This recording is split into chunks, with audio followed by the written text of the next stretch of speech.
The Panic of 1873 was a financial crisis that triggered a depression in Europe and North America that lasted from 1873 until 1879, and even longer in some countries. In Britain, for example, it started 2 decades of stagnation known as the Long Depression that weakened the country's economic leadership. The panic was known as the Great Depression until the events in the early 1930s set a new precedent. The Panic of 1873 and the subsequent depression had several underlying causes, of which economic historians debate the relative importance. American post-Civil War inflation, rampant speculative investments, a large trade deficit, ripples from economic dislocation in Europe resulting from the Franco-Prussian War, property losses in the Chicago and Boston fires, and other factors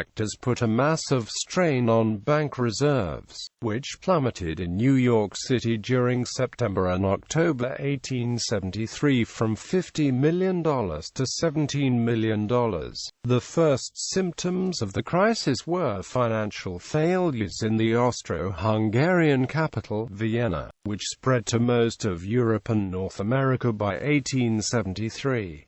Factors in the United States. The American Civil War was followed by a boom in railroad construction. 33,000 miles of new track were laid across the country between 1868 and 1873. Much of the craze in railroad investment was driven by government, land grants and subsidies to the railroads. At the time, the railroad industry was the nation's largest employer outside of agriculture, and it involved large amounts of money and risk. A large infusion of cash from speculators caused abnormal growth in the industry as well as overbuilding of docks, factories and ancillary facilities. At the same time, too much capital was involved in projects offering no immediate or early returns. The decision of the German Empire to cease minting silver thaler coins in 1871 caused a drop in demand and downward pressure on the value of silver. This had a knock-on effect in the USA, where much of the supply was then mined. As a result, the Coinage Act of 1873 was introduced, and this changed the United States' silver policy. Before the act, the United States had backed its currency with both gold and silver, and it minted both types of coins. The act moved the United States to a de facto gold standard, which meant it would no longer buy silver at a statutory price or convert silver from the public into silver coins. The act had the immediate effect of depressing silver prices. This hurt Western mining interests, who labeled the act the crime of '73. Its effect was offset somewhat by the introduction of a silver trade dollar for use in Asia, and by the discovery of new silver deposits at Virginia City, Nevada, resulting in new investment in mining activity. But the coinage law also reduced the domestic money supply, which raised interest rates, thereby hurting farmers and anyone else who normally carried heavy debt loads. The resulting outcry raised serious questions about how long the new policy would last. This perception of instability in United States monetary policy caused investors to shy away from long-term obligations, particularly long-term bonds. The problem was compounded by the railroad boom, which was in its later stages at the time. In September 1873, the U.S. economy entered a crisis. This followed a period of post-Civil War economic overexpansion that arose from the Northern Railroad boom. It came at the end of a series of economic setbacks: the Black Friday Panic of 1869, the Chicago Fire of 1871, the outbreak of equine influenza in 1872, and demonetization of silver in 1873. J. Cook and Amp Company fails. In September 1873, J. Cook and Amp Company, a major component of the United States banking establishment, found itself unable to market several $1 million in Northern Pacific Railway bonds. Cook's firm, like many others, had invested heavily in the railroads, at a time when investment banks were anxious for more capital for their enterprises. President Ulysses S. Grant's monetary policy of contracting the money supply made matters worse for those in debt. While businesses were expanding, the money they needed to finance the growth was becoming scarcer. Cook and other entrepreneurs had planned to build the second transcontinental railroad, called the Northern Pacific Railway. Cook's firm provided the financing, and ground was broken near Duluth, Minnesota, for the line on the 15th of February 1870. But just as Cook was about to swing a $300 million government loan in September 1873, reports circulated that his firm's credit had become nearly worthless. On the 18th of September, the firm declared bankruptcy. Effects on the U.S.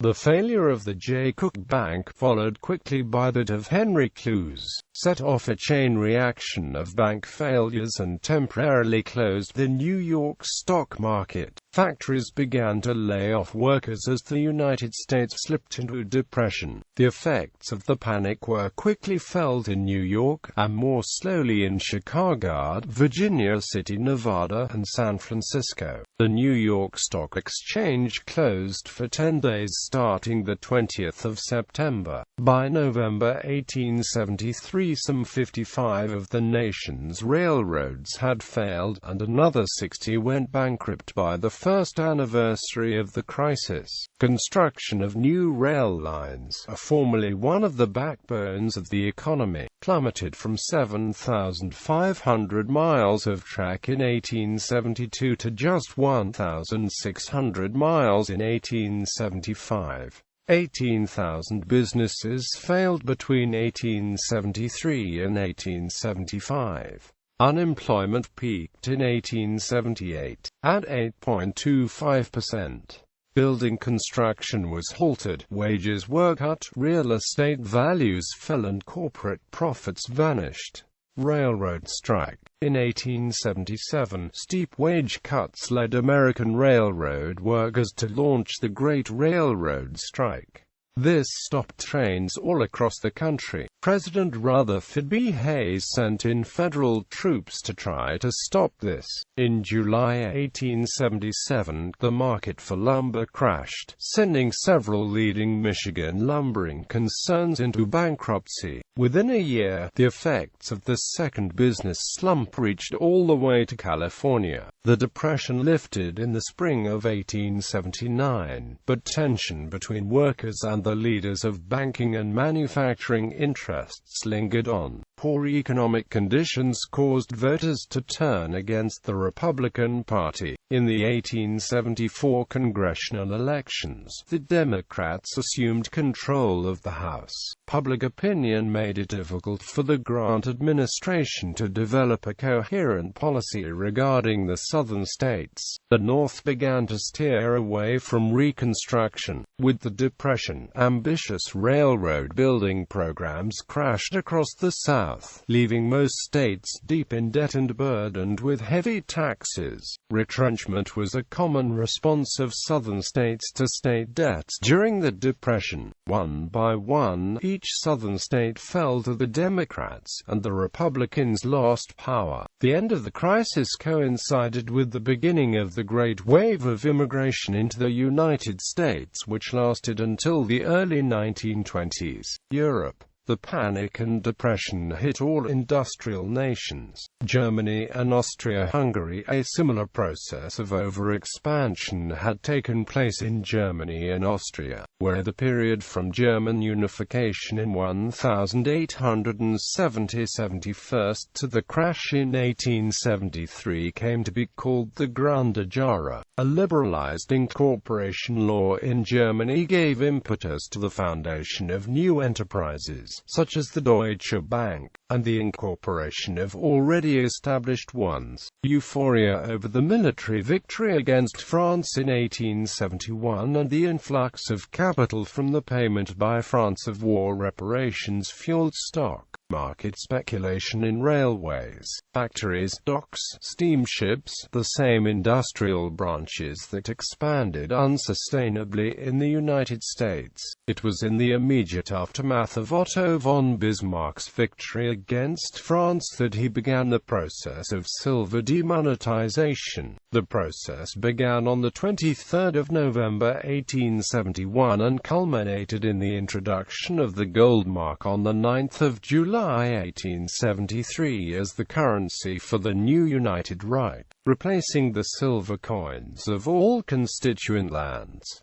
Germany was now on the gold standard. Demonetization of silver was thus a common element in the crises on both sides of the Atlantic Ocean. On the 9th of May 1873, the Vienna Stock Exchange crashed, unable to sustain the bubble of false expansion, insolvencies, and dishonest manipulations. A series of Viennese bank failures ensued, causing a contraction of the money available for business lending. One of the more famous private individuals who went bankrupt in 1873 was Stefan Levitch of Vienna. He was a relative of Georg Levitch, who had been the master of the royal treasury, and who in 1845 had founded, with some others, a financing association to fund the expansion of Hungarian industry and to protect the loan repayments, similar to the Kreditschutzverband of 1870, that made it possible for a number of new Austrian banks to be established in 1873 after the Vienna Stock Exchange crash. In contrast to Berlin, where the railway empire of Bethel Henry Strasbourg crashed after a ruinous settlement with the Romanian government, bursting the speculation bubble in Germany. The contraction of the German economy was exacerbated by the conclusion of war reparations payments to Germany by France in September 1873. Coming 2 years after the foundation of the German Empire, the panic became known as the Grande Crash or Founders' Crash. Levitch and Strasbourg had come in the year 1865 in direct competition in a project in today's Slovakia, whereupon, in 1870, the government of Hungary and finally in 1872 the Emperor King Franz Joseph I of Austria resolved the question of these competing projects. Although the collapse of the foreign loan financing had been foreshadowed, the anticipatory events of that year were in themselves comparatively unimportant. Buda, the old capital of Hungary, and Óbuda were officially united with Pest, thus creating the new metropolis of Budapest in 1873.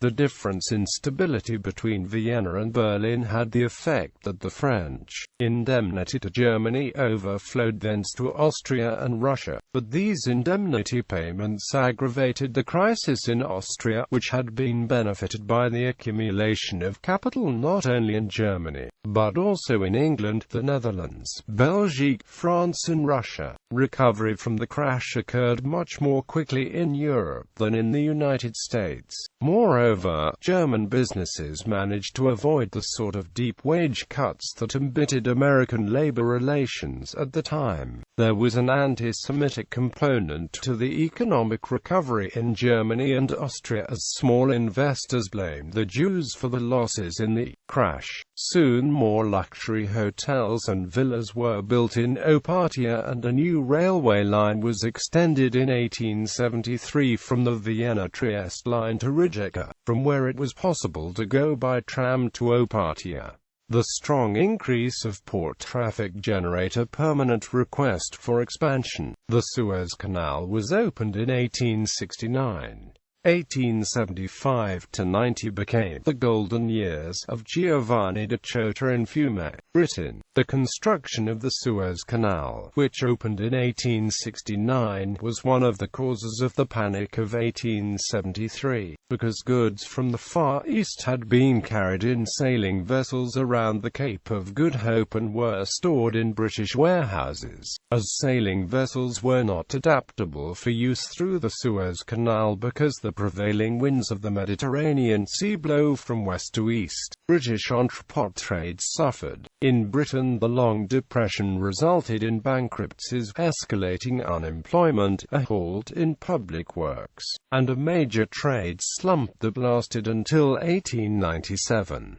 Compared with Germany, during the Depression of 1873–96, most European countries experienced a drastic fall in prices. Still, many corporations were able to reduce production costs and achieve better productivity rates, and, as a result, industrial production increased by 40% in Britain and by over 100% in Germany. A comparison of capital formation rates in the two countries helps to account for the different industrial growth rates. During the Depression, the British ratio of net national capital formation to net national product fell from 11.5% to 6.0%, while Germany's rose from 10.6% to 15.9%. In essence, during the course of the Depression, Britain took the course of static supply adjustment while Germany stimulated effective demand and expanded industrial supply capacity by increasing and adjusting capital formation. For example, Germany dramatically increased investment with regard to social overhead capital, such as in the management of electric power transmission lines, roads,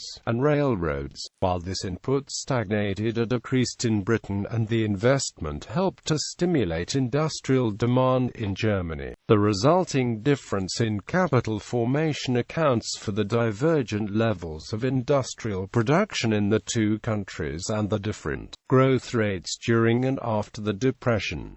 Ottoman Empire in the periphery. The Ottoman Empire's economy also suffered. Rates of growth of foreign trade dropped, external terms of trade deteriorated, declining wheat prices affected peasant producers, and the establishment of European control over Ottoman finances led to large debt payments abroad. The growth rates of agricultural and aggregate production were also lower during the Great Depression as compared to the later period. Latin monetary union. The general demonetization and cheapening of silver caused the Latin monetary union in 1873 to suspend the conversion of silver to coins. Global protectionism. After the 1873 depression, agricultural and industrial groups lobbied for protective tariffs. The 1879 tariffs protected these interests, stimulated economic revival through state intervention, and refurbished political support for the conservative politicians Bismarck and John A. Macdonald. Chancellor Bismarck gradually veered away from classical liberal economic policies in the 1870s,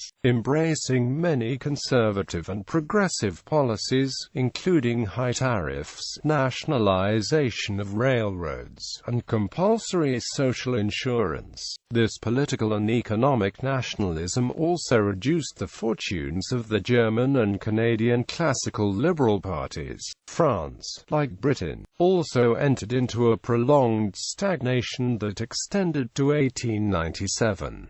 The French also attempted to deal with their economic problems through the implementation of tariffs. New French laws in 1880 and in 1892 imposed stiff tariffs on many agricultural and industrial imports, an attempt at protectionism. The U.S., still in the period after the Civil War, continued to be very protectionist.